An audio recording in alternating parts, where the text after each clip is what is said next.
Kalau dari GAPMI sendiri melihat seperti apa sebetulnya? Artinya kalau kita lihat di tengah berbagai sentimen dengan pelemahan ekonomi global, untuk ekspor CPO sendiri bagaimana Pak Adi? Oke, baik, terima kasih Mbak Sinta.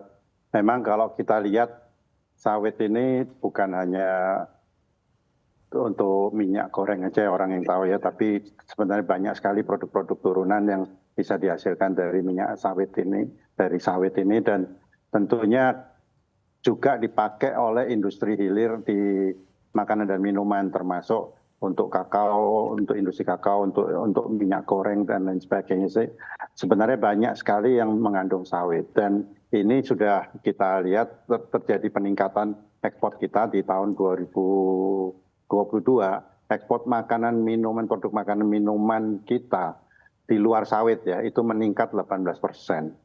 Dan kalau kita total industri makanan minuman itu kan hampir mencapai 50 miliar US dollar termasuk sawit ya.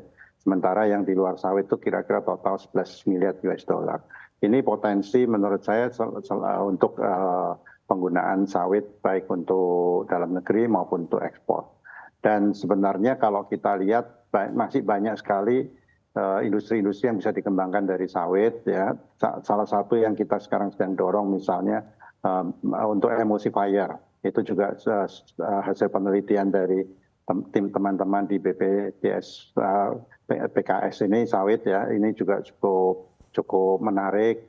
Dan sebenarnya juga sekarang pemerintah kan sedang menggalakkan untuk energi juga, biodiesel dan lain sebagainya. Dan hasil penelitian terbaru juga sebenarnya limbah dari sawit pun juga masih bisa digunakan untuk berbagai produk. Salah satu yang kita dorong kemarin dalam diskusi itu untuk menghasilkan serat atau benang ya, dan untuk industri-industri tekstil ya dari tandan kosong. Ini sebenarnya menarik sekali, dan saya yakin industri sawit akan terus tumbuh dan berkembang, apalagi kalau kita lihat pohon industri sawit itu sangat banyak sekali, sudah yang disampaikan oleh Pak Mukti, banyak sekali produk-produk turunan yang masih bisa dikembangkan. Jadi prospek menurut saya masih cukup bagus. Dan kalau kita lihat pasar, memang sekarang India dan China ini merupakan pasar yang potensial akhir-akhir ini, baik ekspor sawit maupun non sawit ya, untuk makanan minuman juga meningkat sangat signifikan untuk kedua negara ini. Baik Pak Adi, lalu sebetulnya seberapa besar Pak kontribusi atau andil begitu ya dari produk olahan, makanan dan juga minuman begitu ya. Ini kalau dari penjualan produknya oleh GAPMI ini seperti apa sebetulnya?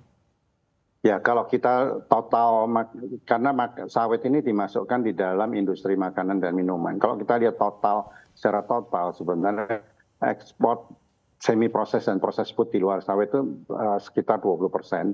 80% memang sawit langsung dan turunannya termasuk CPO, PKO dan lain sebagainya. Nah, tapi di dalam ekspor semi proses dan proses food itu sebetulnya juga mengandung minyak sawit ya, mengandung sawit juga Kak, seperti misalnya bumbu-bumbuan, snack, kakao dan coklat turunannya dan lain sebagainya, itu sebetulnya masih mengandung sawit. Jadi kontribusi sawit bagi industri makanan minuman sangat besar sekali kalau menurut saya, lebih dari 80% gitu. Baik.